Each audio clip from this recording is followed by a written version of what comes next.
ইসলামী ব্যাংকের self in apps use করে কীভাবে আমরা daffodil university tuition fee payment করব, এই জন্য আমরা প্লে স্টোর থেকে ইনস্টল করে নিব সেলফ ইন অ্যাপসটি।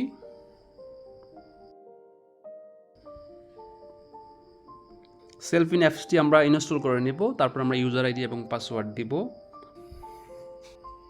ড্যাশবোর্ড থেকে আমি সিলেক্ট করব বিল পেমেন্ট অপশনটি, নিচ থেকে এডুকেশন ফি। এবার ইনস্টিটিউশনে আমি এরোতে যদি ক্লিক করি ডান দিকে চিহ্নটিতে, তাহলে আমার ইউনিভার্সিটিকে সংক্ষেপে সার্চ করব DIU লিখে, ড্যাফোডিল ইউনিভার্সিটি। এইবার স্টুডেন্ট আইডির ঘরে আমি স্টুডেন্ট আইডি নাম্বারটি দিব। এখানে মনে রাখতে হবে যাদের স্টুডেন্ট আইডির পাশাপাশি রেজিস্ট্রেশন নাম্বার আছে তারা রেজিস্ট্রেশন নাম্বারটি এখানে দিবেন হাইফেন সহ। নেক্সট দিব, আমার নাম সহ শো করবে, আমি মিলিয়ে নিব আমার নাম এবং আইডি নাম্বার ঠিক আছে কি না। এবার অ্যামাউন্টের ঘরে আমি উদাহরণ হিসাবে 50 টাকা পেমেন্ট করে দেখাচ্ছি।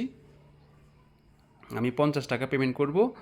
সেল পিন 6 ডিজিট পিন নাম্বারটি দিতে হবে। এবার যদি আমি সাবমিট বাটনে ক্লিক করি তাহলে বলতেছে আমার এনাফ ব্যালেন্স নেই। এখানে আমার উপরে একদম উপরে দেখুন সেলফ ইন অ্যাপসের ব্যালেন্স সিলেক্ট করা আছে। আমার অ্যাকাউন্টে অ্যামাউন্ট আছে হলো আমার ইসলামী ব্যাংকের অ্যাকাউন্টে, এই জন্য আমি অ্যাকাউন্টটি সিলেক্ট করে নেব অ্যাকাউন্ট, দেন আমি সাবমিট দিব। এই সাবমিট দিলে ফিস পেমেন্ট হয়ে যাবে।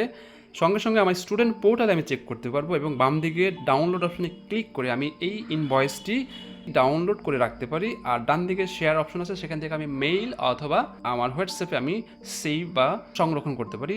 সবাইকে সাথে থাকার জন্য অসংখ্য অসংখ্য ধন্যবাদ।